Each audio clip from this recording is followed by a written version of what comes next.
Understanding your target audience is one of the most underrated aspects of developing a brand strategy. One of the biggest challenges that companies face right now is defining their target audience too broadly. As a result, their marketing efforts are targeted to the wrong audience and they don't end up converting their customers. The process of identifying your target audience is called market segmentation. And market segmentation is the process of categorizing your market into 4 groups: demographic, geographic, behavioral, and psychographic. So why do you need to define your market? Well, those companies that do enjoy a 10% higher profit margin.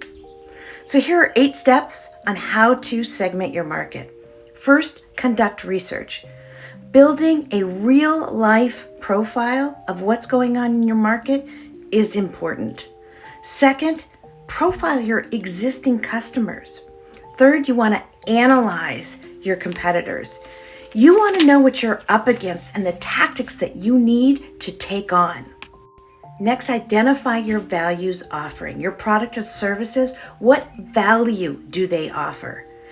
Next, put all of this together to identify your target audience. And once you've done that, you've got to evaluate the market. Is there a viable market for this?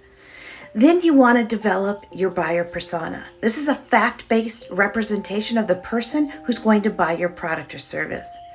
And last, you want to test and iterate. Get it out there. Test it. Tweak it. Till it works.